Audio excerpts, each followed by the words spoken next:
let's be honest. The economy is feeling a little tight right now. Businesses are pulling back, hiring freezes, budget cuts, paused growth plans. Maybe you're feeling that pressure too. But while the private sector is slowing down, here's what a lot of businesses don't realize. The government is still spending. Even with the major restructuring and political changes, contracts are being awarded every day. In this video, I'm going to show you how to position your business to tap into consistent contract-based revenue, even when the rest of the market feels uncertain. If you're ready to stop waiting on the economy and start building real stability, keep watching. One of my clients who was successful in the private sector hit a cash flow dip when their usual clients started pulling back. Instead of waiting it out, they diversified into government contracting, and it helped them turn things around. Because here's the truth. When people feel like the market is unstable, their buying habits shift. And when your clients start holding on to their cash, there goes your revenue. But you don't have to ride the roller coaster. This is the perfect time to make a pivot into government contracting. And here's the good news. You have options. You can do city, county, state, or federal government contracting, or you could do all of them. But nevertheless, contracts are available in your city, in your county, in your state, and then at the federal level as well. So if you've been thinking about government contracting, or maybe your cash is a little funny right now, clients are pulling back, here are 5 things you can do. And these are practical steps that you can use to land your first contract with the government. So number 1, you have to get your NAICS codes. So your NAICS codes is they're going to identify what you do, what you have to offer. For example, if you're in construction, general construction, then you would use the NAICS code 2362220. And so that would let agencies and other people know that, okay, if you use that code, you offer construction. All right, so you want to make sure you select all the NAICS codes that apply to what you plan to offer in the government sector. The second thing is you want to make sure you get registered. So know who you want to work with. Remember, I said you have options. You have your city, your county, your state, and federal.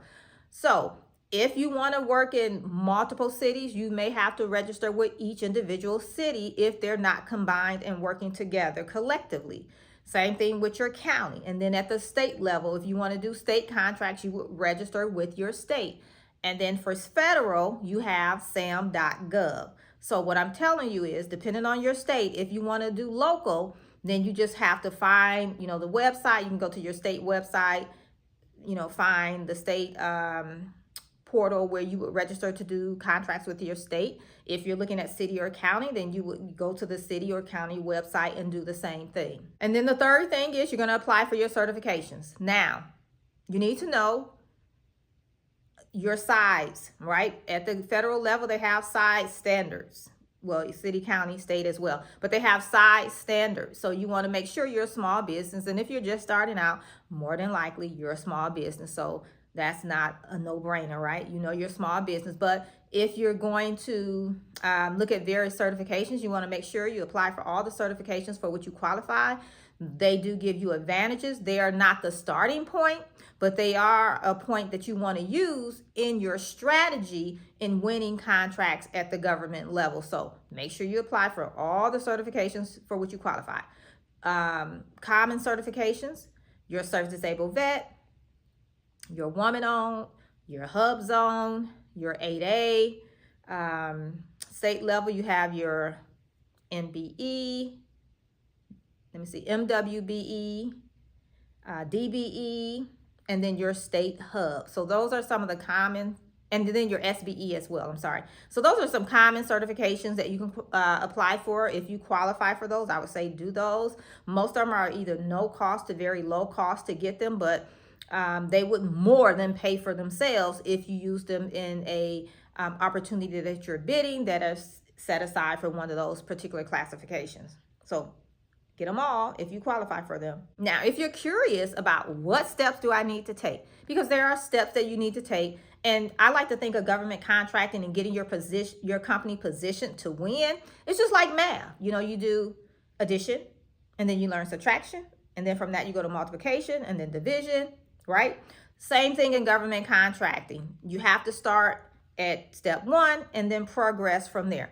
So the best way to do that is to grab my 5 keys to your $1 million year, where it will lay out for you the steps. There's 5 phases that you will move through. Within those phases, there are steps that you will need to take, and you can use it as a checklist to see where you're positioned. Are you ready to start bidding? And if not, see what gaps you have and what things you need to fill in so that you can get to the bid table sooner rather than later. So if you want that guide, just in the comments, comment, give me the guide, and we will get the link right over to you, and you can assess for yourself where you're at, what deficiencies you have, and what you need to fill in. Number 4, you're going to identify your target agencies. So follow the money. If I didn't say that before, follow the money. As you're selecting your agencies, you want to make sure you understand what issues they have, what are their mission right now, because that'll help you in determining how you can best support them with the services that you provide.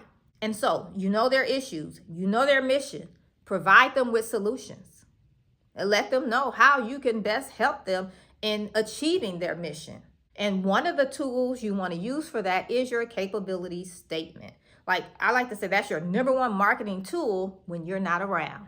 So allow it to speak for you and to speak for your company, but nevertheless, putting your best foot forward within that capability statement, because you're presenting it and the person is reading it and you're not there. So you want to make sure you put your best foot forward.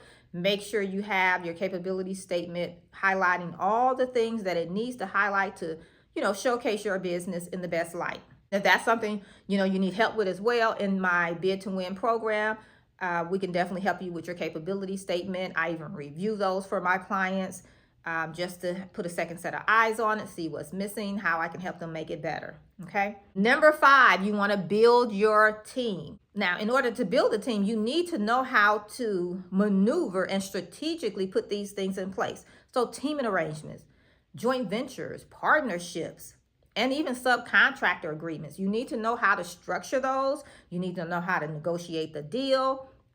And I always like to say, when you're building relationships, you always want to make sure they're mutually beneficial. That way everyone is happy and they can be more profitable and longer term. So that way you're not having to find new people to partner with all the time or every time you have a new opportunity. How great would it be to have a company that you know is in your corner? You guys are going to partner on opportunities for the next year or next 3 years, and all you have to do is go and do the work. Like find the opportunities, bid, win, rinse and repeat. Now, part of that of building a successful team is knowing what you bring to the table. How can you help this relationship?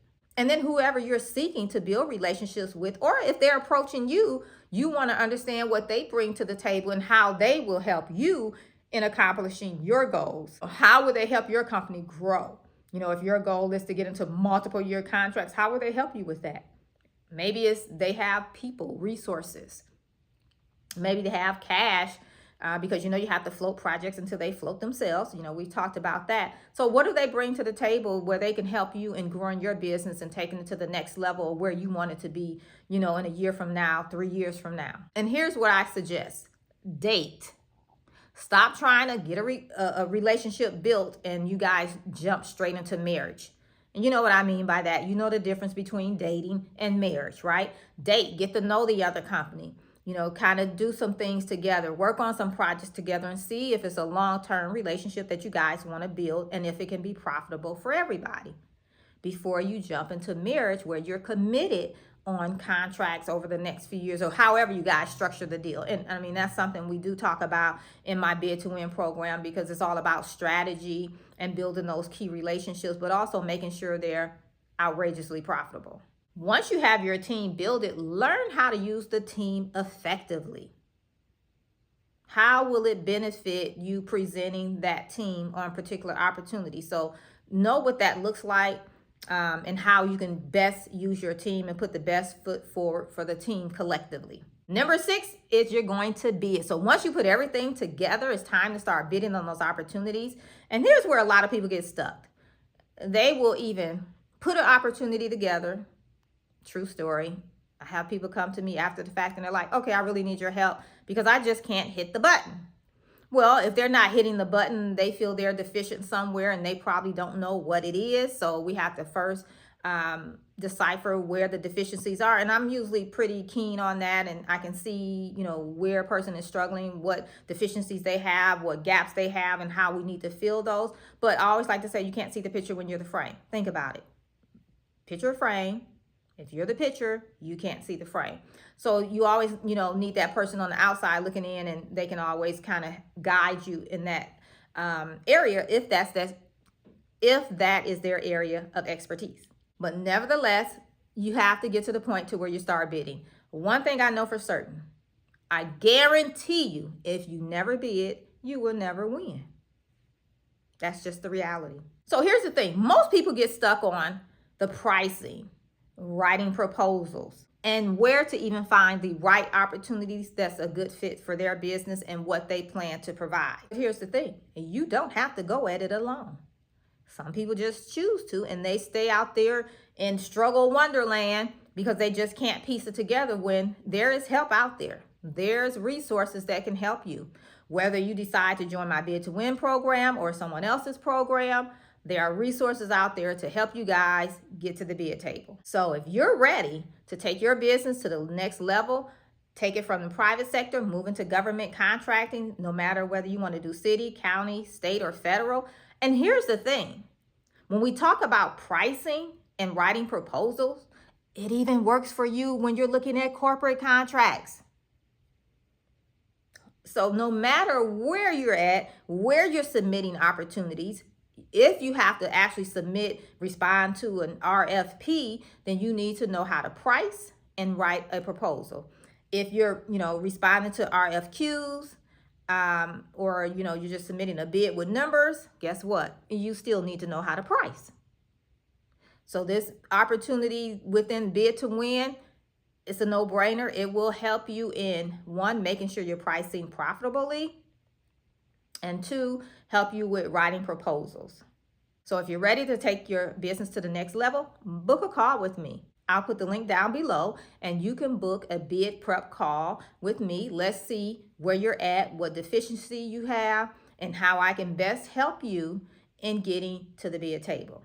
And if your money's tight and you have questions about government contracting and how to get started, put that in the comments below. I look forward to seeing your comments and answering your questions. And I just love to hear from you. So remember, you're just one contract away. At the end of the day, the question is, what do you plan to do when money gets tight?